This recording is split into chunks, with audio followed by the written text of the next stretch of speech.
नमस्कार, मैं हूं बिलाल और आप देख रहे हैं नेशन 24 न्यूज। और चलिए बात करेंगे मध्य प्रदेश में होने वाले पंचायत चुनावों को लेकर कि किस तरीके से यहां पर अब तैयारियां चल रही हैं। पंचायत चुनावों को लेकर प्रशासन कितना सतर्क है, विस्तार से बातचीत करने के लिए हमारे मध्य प्रदेश स्टेट हेड हैदर खान मेरे साथ सीधा लाइव जुड़ रहे हैं। हैदर से जानने की कोशिश करेंगे कि आखिरकार पंचायत चुनाव को लेकर क्या कुछ रूपरेखा तैयार की जा रही है। हैदर, अब जो चुनाव होने जा रहा है मध्य प्रदेश में, क्या कुछ तैयारियां मानी जाए, किस तरीके से तैयारियां चल रही हैं? बिलाल जी से मैं आपको बताता हूँ कि मध्य प्रदेश त्रिस्तरीय चुनाव का बिगुल बज चुका है, जिसमें 6 जून यानी कि कल जो नामांकन की तारीख थी, कल 3 तारीख थी। पंच, सरपंच और जनपद पंचायत और जिला पंचायत की कल 3 तारीख थी 6 जून, और 10 जून को नाम वापसी की अंतिम तारीख है। 10 तारीख के बाद इन्हें सिंबल भी आवंटित किए जाएंगे, चुनाव चिन्ह दिए जाएंगे। उसके बाद मध्य प्रदेश के 52 जिलों में पंचायत चुनाव का प्रचार प्रसार जोरों पर होगा। दूसरा बताना चाहूंगा कि इसी में 3 चरणों में चुनाव होगा, जिसमें कि पहला चरण का जो चुनाव है वो 25 जून को पहला चरण होगा, और दूसरा चरण की जो वोटिंग है वो 1 जुलाई को, तीसरा चरण का मतदान सुबह, मतदान का जो समय होगा सुबह 7 बजे से 3 बजे तक का मतदान का समय होगा, और इस चरण में मतदान होगा, और इसके नतीजे हैं 14 जुलाई को सामने आएंगे। तस्वीर साफ हो जाएगी कि 14 जुलाई को कि गांव की विकास की चाबी किसके हाथ में है। बताना चाहूंगा कि मध्य प्रदेश के लगभग 22,000 से ज्यादा पंचायतों का इस बार का लगातार चुनाव बिल्कुल का बिल्कुल बच चुका है, और अब जो गांव के जो सरपंच हैं, पंच हैं, जनपद सदस्य हैं, जिला पंचायत सदस्य हैं, लगातार अपने मतदाताओं का संपर्क कर रहे हैं। कल लगातार तहसील कार्यालय में कल की अंतिम तारीख थी, इसमें लगातार थोक के स्टाइल से लगातार फॉर्म भरे गए हैं। तो कई लोगों ने डमी के फॉर्म भी यहाँ पर भर दिए गए हैं। तो ऐसे में बिलाल जी, देखना ही होगा कि 10 तारीख को जो फॉर्म वापसी की तारीख है उसपे क्लियर हो जाएगा कि गांव की जो है वो कौन यहाँ पर चुनाव लड़ रहा है, जनता के बीच कौन रहेगा। बिल्कुल। लेकिन अगर हैदर देखा जाए कि जो ये पंचायत चुनाव होते हैं, स्थानीय मुद्दों पर चुनाव होते हैं, तो ऐसे में इस बार जो पंचायत चुनाव हो रहा है तो क्या कुछ मुद्दे रहेंगे? इन मुद्दों के आधार पर गांव की सरकार को चुनेंगे मतदाता?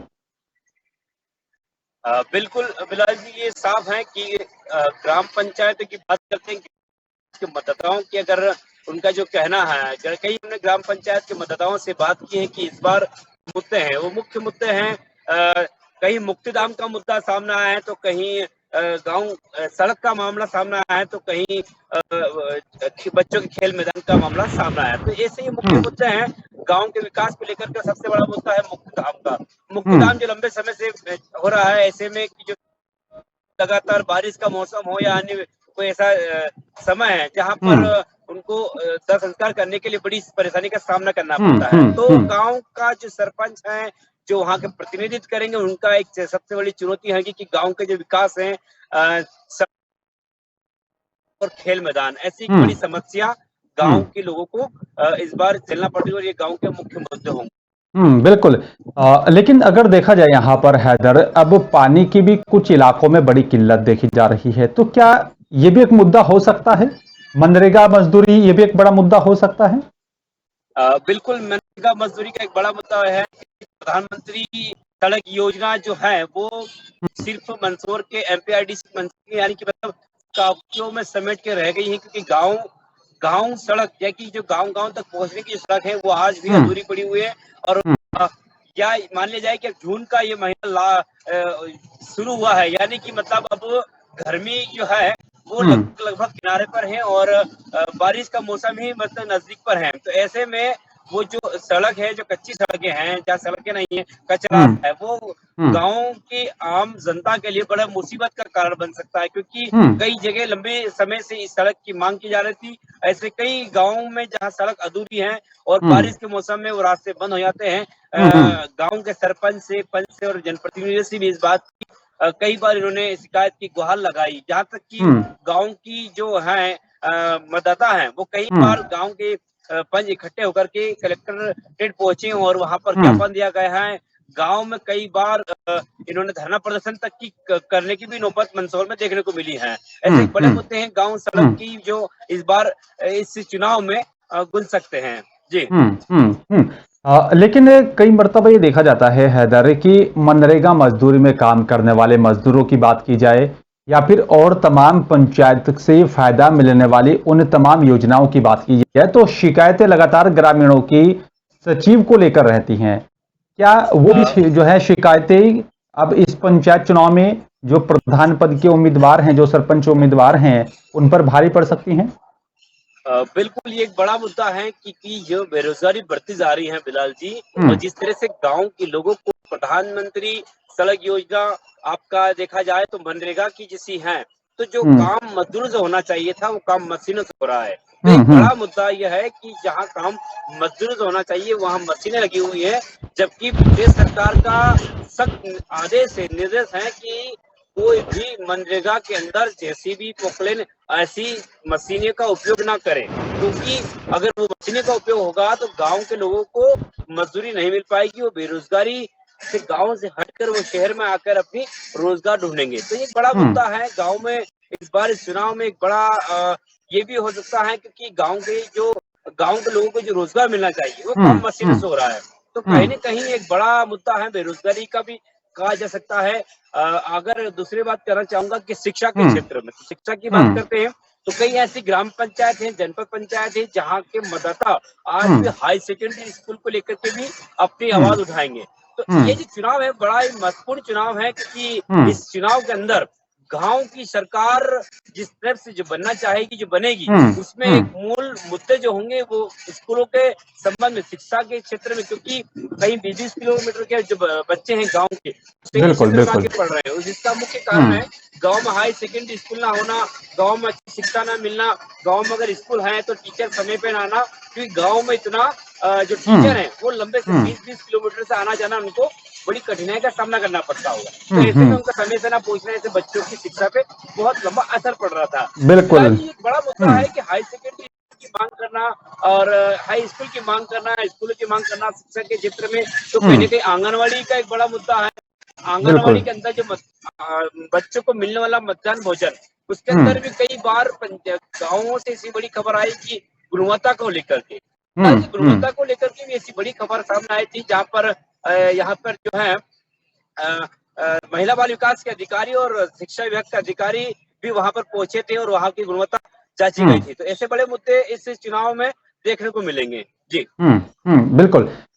लेकिन कहा यह भी जाता है अगर देश का विकास होना है हैदर, तो सबसे पहले गांव का विकास होना जरूरी होता है और सब ये विकास जो गांव का उस पर जिम्मेदारी जो है वो सरपंच पर होती है। ऐसे में कई बार देखा जाता है कि योजनाओं को कागजों में दर्शा दिया जाता है कि लागू कर दिया गया, लेकिन धरातल पर कोई काम नहीं होता। क्या ऐसे लोगों को भी इस बार जो है जनता सबक सिखाने का काम करेगी? बिल्कुल, ये एक बहुत ही महत्वपूर्ण सवाल ये है कि जिस तरह से गांव की सरकार और गांव की जो है कि एक गांव के मतदाता उस सरपंच जो चुनते हैं, वो इसलिए चुनते हैं कि इस बार हमारे गांव का ये विकास होगा, हमारे गांव की समस्या का निराकरण होगा। और इस बार अगर मतदाताओं की बात करते हैं बिलाल जी, जो मतदाता जो चाहते हैं वो ऐसे सरपंच को चाहते हैं जो अपनी गांव की बात, अपने गांव के मतदाताओं की बात प्रशासन तक पहुंचाए, उनसे बात करे, शिक्षित हो, पढ़ा लिखा हो और एक अच्छा जनप्रतिनिधि चुनने के मन में है। तो कहीं न कहीं ऐसे बड़े गांव से ऐसी चीजें निकल के सामने आ रही है इस बार की गांव में, क्योंकि हर व्यक्ति जागरूक है और जागरूकता का मुख्य कारण यह है कि गांव के अंदर इस बार सरपंच की जो मांग की जा रही है वो शिक्षित के रूप में की जा रही है। इस बार क्या होता है कि पत्नी अगर सरपंच है तो पत्नी तो घर में रहती है और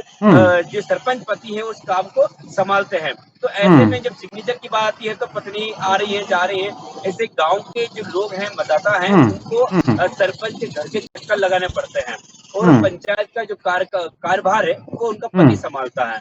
तो इसको लेकर के भी एक बड़ा सवाल इस चुनाव में खड़ा हो सकता है कि हम ऐसे व्यक्ति को चुनकर मैदान में लेकर आएंगे जो हमको पंचायत में अवेलेबल मिले क्या।